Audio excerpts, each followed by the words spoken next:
Ketika tukang cukur menghunus pisau untuk meratakan godek, aku tersentak. Aku baru menyadari bahwa kehidupan berbahaya. Dunia manusia sama buasnya dengan rimba raya. Mengancam. Di mana-mana ada bahaya. Siapa yang dapat menjamin tukang-tukang itu hanya akan merapikan godek dan jenggot kita? Bagaimana kalau dia menorehkan pisau itu ke leherku?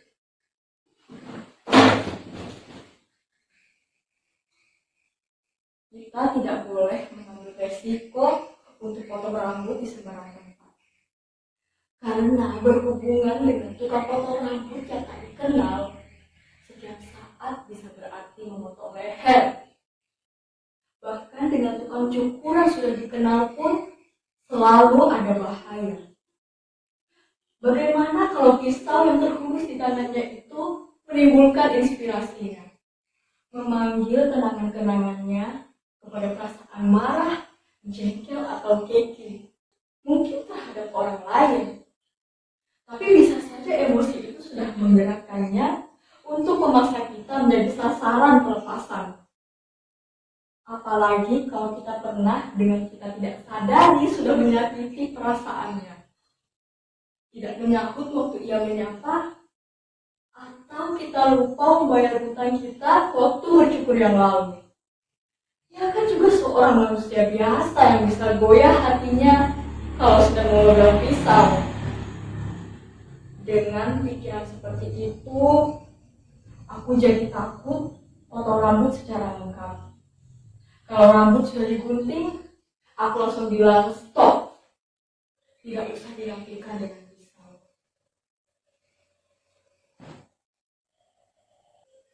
Aku tak pernah lagi memberikan kesempatan tukang cukur memegang pisau, apalagi di dekat leherku. Bukan hanya dari tukang cukur, dari setiap sudut 360 derajat memancar ancaman.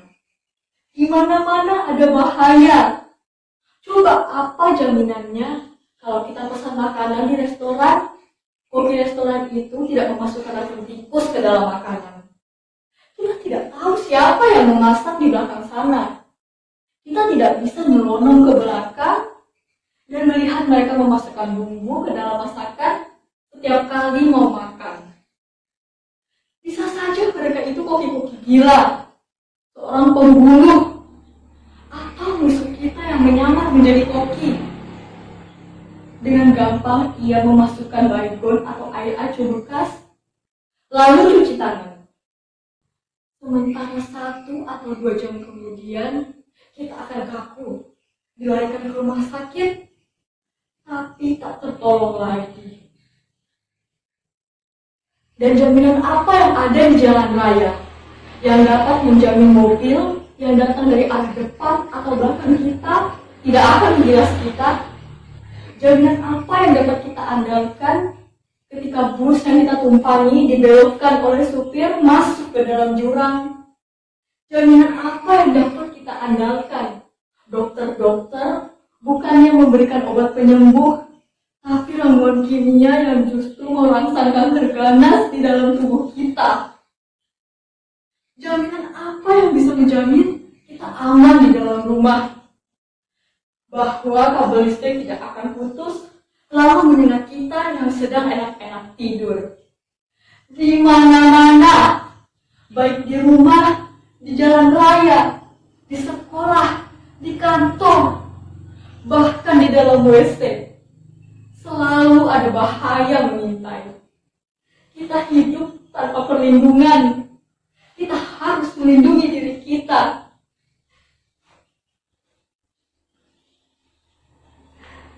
Aku mulai sakit karena pikiran-pikiran itu. Aku cemas. Aku sudah memvonis orang lain adalah pembunuh. Kehidupan adalah ranjau. Dunia adalah gelanggang pembantaian. Jalan satu-satunya adalah mengasingkan diri. Aku memperkecil hubunganku terhadap siapa saja. Aku berusaha menyendiri dan juga mempersenjatai diriku dengan rasa awas, was-was, dan curiga terhadap segalanya.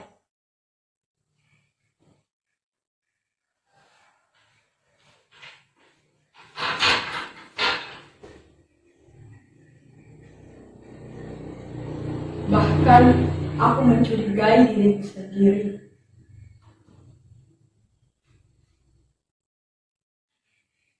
Siapa yang dapat menjamin bahwa aku bisa dipercaya? Karena aku terdiri dari otak, rasa, dan emosi.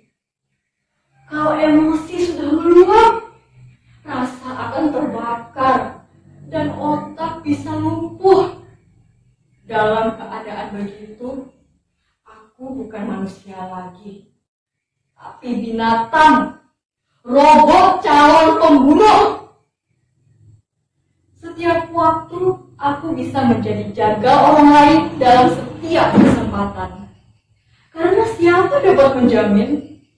Aku meraih pisau makan di restoran, menusukkan pisau itu ke lambung orang makan yang ada di sebelahku, yang matanya begitu menjijikkan. Siapa yang dapat menjamin? Aku tidak berteriak bohong, bangsat, anjing, lonte, dan sebagainya. Dalam sebuah pertemuan resmi, ketika seorang wali kota dihadiahi kehormatan sebagai putra terbaik, siapa yang dapat menjamin kalau aku tidak akan merebut pistol dari pinggang seorang polisi di jalan dan menembakkan pelurunya sampai habis ke atas kepala siapa saja yang kebetulan lewat? Tak ada jaminan, Bung. Dan karenanya juga tak ada gunanya pergaulan. Tak ada gunanya pertemuan dengan manusia lain.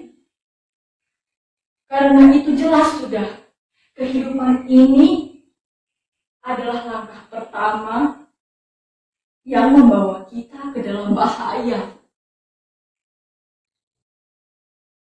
Dalam pikiran itu, aku lalu menyepi.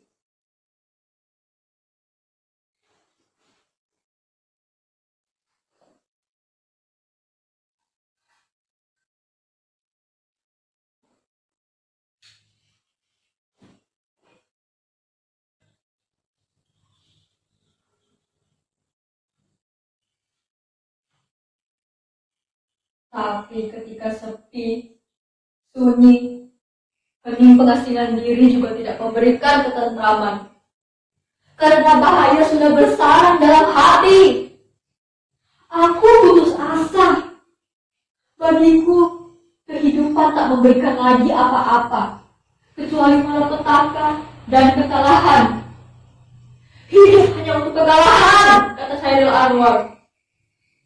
Di depan mataku, setiap detik terbentang jalan ke jurang reruntuhan. Manusia-manusia semua itu makhluk biadab. Arus deras pikiran kumal bagai air bah. Tak mampu kutahan, tak bisa kutolak, tak kuasa kuterima. Akhirnya, karena tak tahan, tak berdaya, tak tertolong, aku mengambil jalan pintas.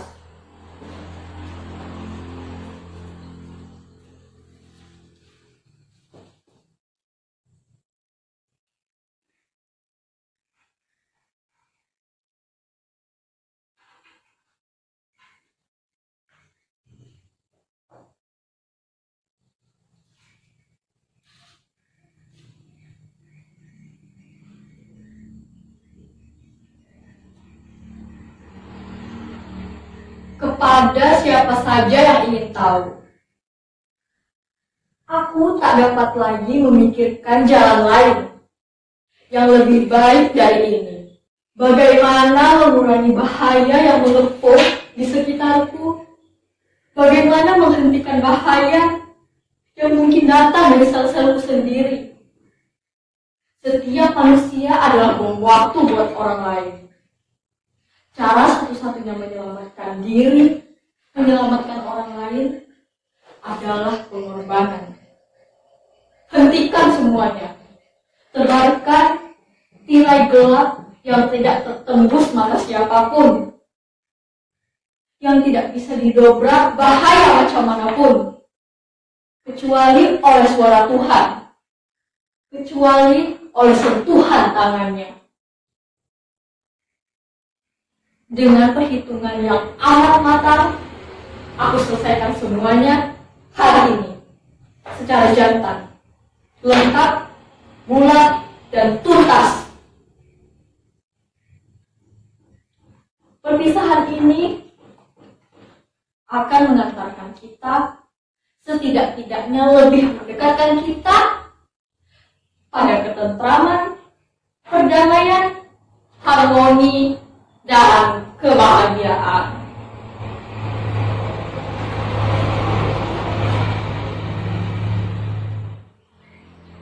Kalau ada yang tidak mengerti atau tidak mau mengerti, terserah. Aku dianggap sudah sesat karena kerasukan setan, pasrah. Aku dikubur sebagai orang gila dengan pikiran-pikiran busuk yang berbahaya pada kehidupan, biarin. Kepergianku justru disyukuri. Boleh. Tak seorang pun yang sedih, tak seorang pun yang kehilangan, tak seorang pun menerima. Semua mengenangku sebagai musuh. Aku, surat wasiatku, segala sepak terjangku, segala lubuk pikiranku adalah virus ganas. Dalam upacara penguburan, Pak RW berpidato. Sesat, pikiran sesat. Tuhan, jauhkan manusia dari kebejatan. Saudara-saudara, semua orang yang masih hidup, pikiran-pikiran kotor sedang ditiup angin, memenuhi seluruh lapisan udara. Tahan nafas. Itu semua dosa. Terlintas di pikiran saja, semua pikiran-pikiran memintas itu neraka hukumannya. Ambisi untuk mencampuri urusannya itu harus dibatas. Bukan manusia, tapi hanya yang di atas sana yang boleh menulis sejarah.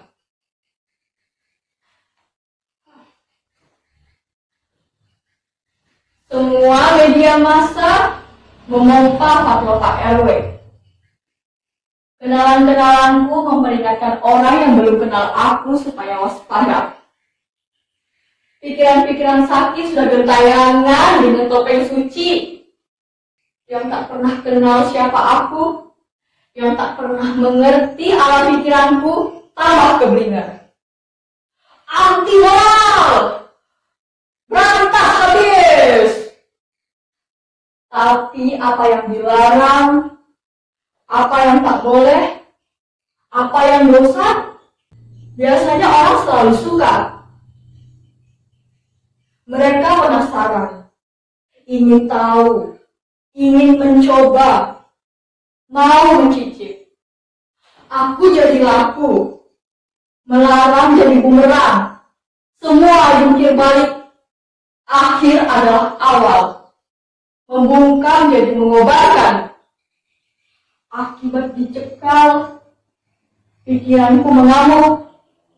Gagah berani, seksi, indah dan bermagnit. Kematianku mempesona dan agresif. Penguasa langsung mengumumkan,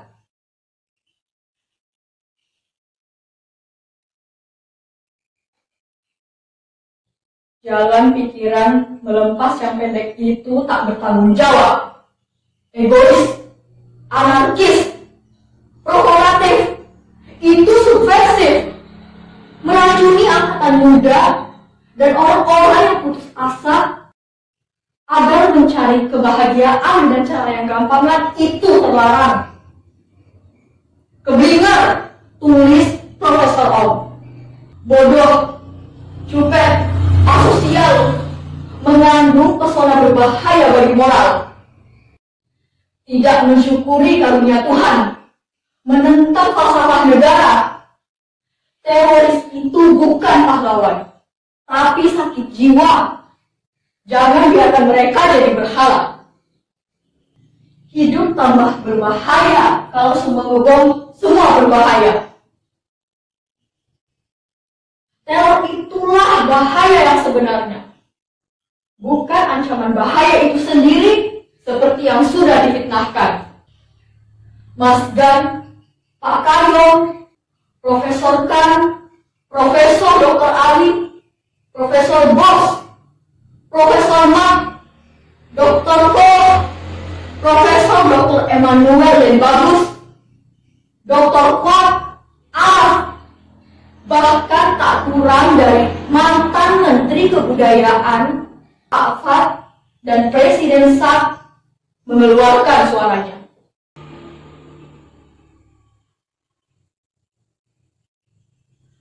Awas, bunuh kejahatan pikiran itu.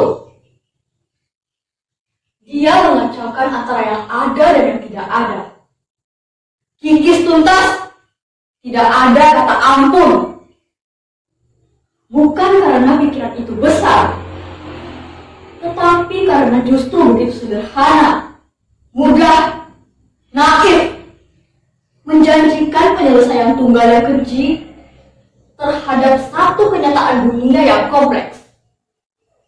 Bagaimana mungkin kehidupan yang sudah nyelimat karena usianya berabad-abad ini bisa diselesaikan dengan satu kalimat tanpa mengundang kebencian, permusuhan, perang, dan pembunuhan-pembunuhan. Ancaman-ancaman yang lahir karena benturan berbagai kepentingan, panutan, dan kelompok etnik bukan saja di dalam negeri, tetapi juga di seluruh dunia. Itu dinamika kehidupan. Pluralisme itu bukan bahaya. Bahaya itu bukan ancaman. Ketakutan pada bahaya yang sudah tidak terkendali akan menimbulkan kepuasan. Itu baru bahaya. Itu yang harus dibasmi. Lalu puting beliung bertiup sebaliknya.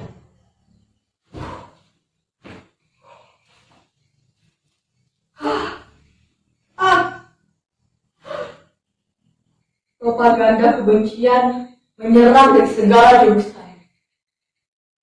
Aku dikejar-kejar.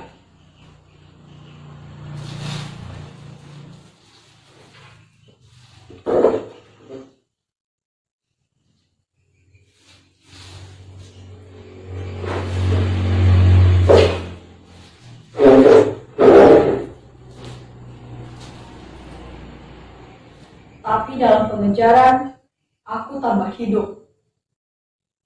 Dimaki-maki berarti aku dikenang, disatroni, dihujat, disembelih, dipreteli, ditungguk, sampai serpihan-serpihan jadi debu. Aku malahan merajalela. Sekarang, setelah dihabisi sebagai kambing hitam, aku bangkit, lahir, tumbuh, dan tambah perkasa. Aku jadi tontonan, jadikan pelajaran, jadi pelatihan tentang bagaimana caranya membunuh bahaya. Gila!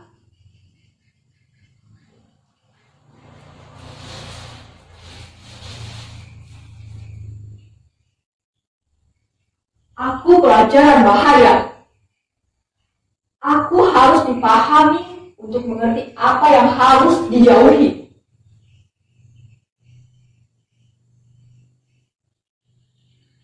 Aku buku suci apa yang tahu. Mau tahu siapa yang harus dikutuk? Lihat aku. Aku adalah musuh besar yang harus dibasmi itu.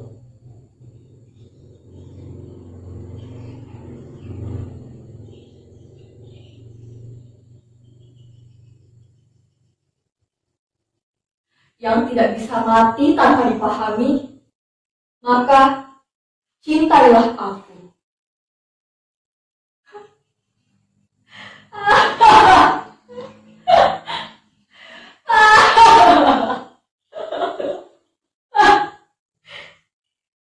Anak-anak sekolah diwajibkan awas.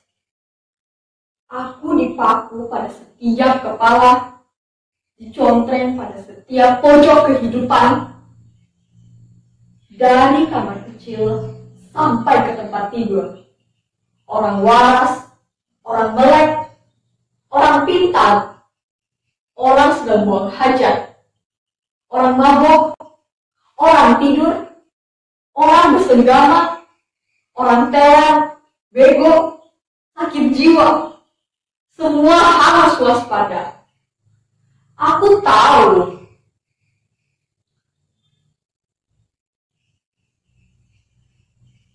aku jadi populer dan mewabah, merajalela sampai ke semua ketiak dan selangkangan. Bangsat yang dilestarikan, itulah aku. Yang tidak tahu jadi tahu. Yang tidak ngeh, sekarang mulai terusik. Yang terusik lalu bertindak. Yang sudah bertindak makin ganas. Yang ganas, kota hilang ingatan. Dan yang hilang ingatan, bablas. Karena yakin akan masuk surga.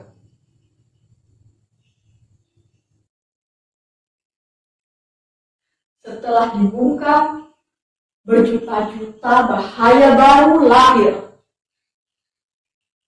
Gagah,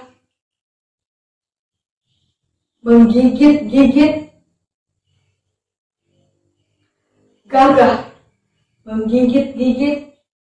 penuh balas dendam. Begitu kamu sadar, mau balik langkah, sudah terlambat.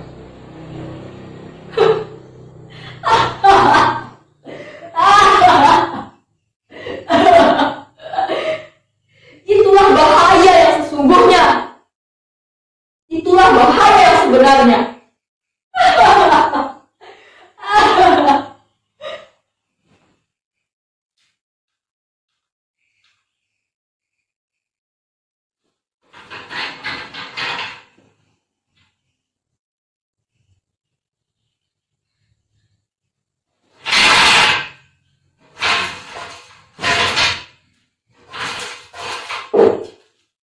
Tolong!